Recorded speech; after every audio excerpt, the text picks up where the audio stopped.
Kasangkapan sila ng Diyos para sa atin. Magagalit sa iyo ang Diyos pag hindi ka marunong kumilala ng utang na loob sa magulang.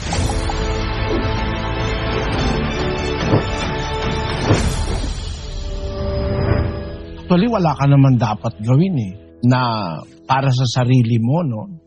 Para maalis yung dinaramdam mo kamong hinanakit sa magulang mo. Gagawin mo, mag-iisip ka lang na kung kaya ang nanay mo, tatay mo, hindi nagkagustuhan, lilitaw ka kaya sa maliwanag? Magiging tao ka kaya? Pagkakaroon ka kaya ng damdamin? Nakakaramdam ka kaya kundi dahil sa magulang mo, dahil kinasangkapan ng Diyos yun. Pagka ang mag-asawa nagsiping para magbuntis ang babae, dalawang bagay ang nagsasama. Isang cell sa babae, isang cell sa lalaki. Ang cell na ito yung sa lalaki, sperm cell, sa babae yung egg cell.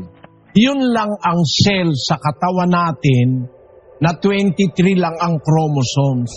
Lahat ng cell sa buto, sa balat, sa laman, sa taba, sa lahat ng cell sa buong katawan, lahat ng bawat individual cell may 46 chromosomes. Every human cell. Pero yung egg cell, 23 lang. Yung sperm cell, 23 rin. Yun ang nagkikita pag nagtatalik ang lalaki at babae para ma-fertilize yung itlog ng babae, 23 plus 23, makakabuo ng isang cell na may 46 chromosomes. Yun ngayon ang unti-unting magdi-divide para maging 2 cell, 4, parami ng parami, hanggang magkaroon ng tinatawag na fetus o yung nagiging bata. Kung hindi sa nanay mo at sa tatay mo na nag-contribute, di ka tao ngayon. Kahit ano pa ang magulang mo, kahit na gaano pa sila kasama, kahit ano pa ang hinanakit na naidulot nila sa'yo.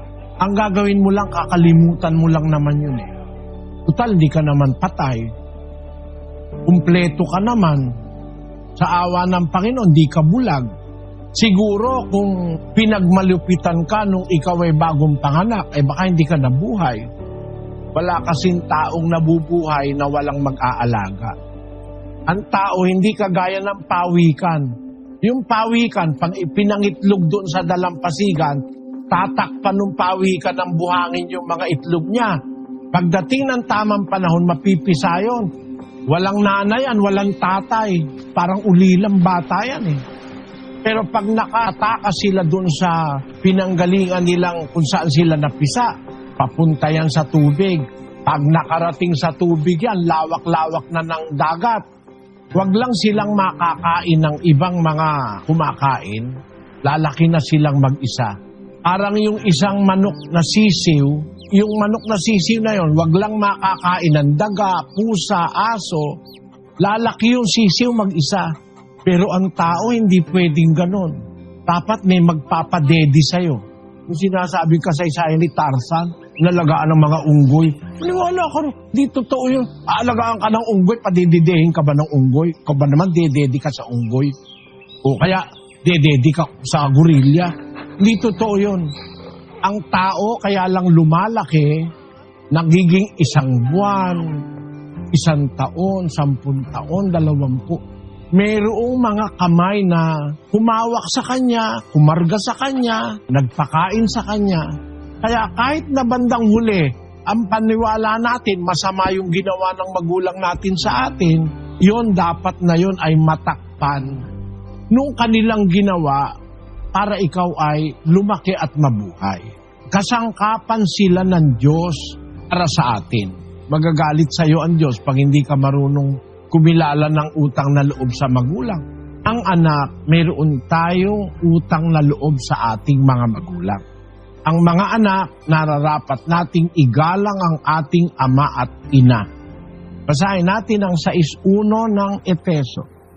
Mga anak, magsitalima kayo sa inyong mga magulang sa Panginoon, sapagkat ito'y matuwid. Igalang mo ang iyong ama at ina, na siyang unang utos na may pangako, upang yumaon kang mabuti at ikaw ay mabuhay na malaon sa lupa. May pangako ang Diyos pagka igagalang mo ang ama't ina, mabubuhay kang mabuti, mabubuhay kang malaon sa lupa, hahaba ang buhay mo. Sabi ng salita ng Diyos, pangako ng Diyos yun sa anak, nagagalang sa kanyang magulang, magmamahal sa kanyang magulang. Kaya paniwala ko ang dapat mong gawin, kung meron man silang nagawang mali sa'yo, aalis yung hinanakit na dinaramdam mo. Ang pang-alis dyan, salita ng Diyos eh. Palitan mo ng paggalang. Palitan mo yung puot, yung pait ng pagmamahal. Aalis yan, pwede yun eh. Napapalitan yan, nababago yung ating kaisipan kung alam natin ang salita ng Diyos. Kung minsan pati ang ating damdamin, napagbabago ng salita ng Diyos. Palitan mo ng pagmamahal, ang salita kasi ng Diyos, igalang mo yung ama, ang iyong ina, siyang unang utos na may pangako. Kalimutan mo yon. Ang Diyos kinakalimutan nga yung ating kasalanan eh. Di ba pinapatawad tayo ng Diyos? Pagka tayo nagbalik loob, nagbautismo, nagbalik loob ka sa Diyos, yung mga kasalanan mo kahit ano pa yung pinapatawad yun eh. Basahin natin ang 2:38 ng gawa.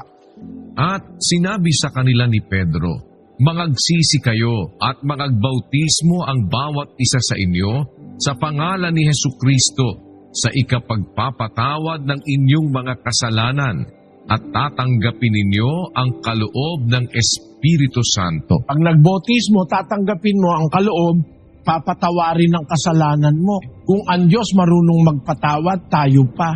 Yung Diyos hindi nagkakasala yun, hindi yun nagkakamali. Siya marunong umunawa sa mga nagkakamali, nagpapatawad siya. Ikaw nagkakamali ka hindi ka naman kagaya ng Diyos hindi ka ba pwedeng magpatawad? Nagkakamali ka rin. Sa Mateo 6:14, ganito, "Sapagkat kung ipatawad ninyo sa mga tao ang kanilang mga kasalanan, ay patatawarin naman kayo ng inyong Ama sa kalangitan. Datapwat, kung hindi ninyo ipatawad sa mga tao ang kanilang mga kasalanan, ay hindi rin naman kayo patatawarin ng inyong Ama ng inyong mga kasalanan." Pag nagpatawad ka, papatawarin ka rin. Kaya siguro, ang payo ko sa'yo, kalimutan mo na lang yung hinanakit mo sa magulang mo. Kung nagkulang sila sa'yo, kinasangkapan naman sila ng Diyos para maging tao ka at makakita ka ng liwanag. Kasi lahat ng pait pwedeng maalis ng salita ng Diyos. Lahat ng sukal ng kalooban, lahat ng kung ano-anong mga damdaming masama, naaalis yan ng salita ng Diyos 15:3 ng 1, pakinggan mo. "Kayo'y malilinis na sa pamamagitan ng salita na sa inyo'y aking sinalita."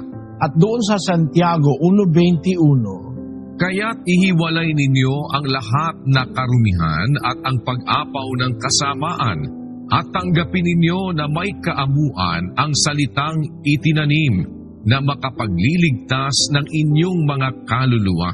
Hiwalay natin yung karumihan, mga kasamaan, pag-iisip, mga damdaming masama.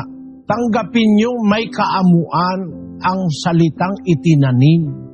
Yung salita na yun ang makapangyarihang makapagliligtas ng inyong mga kaluluwa, sabi ng banal na kasulatan.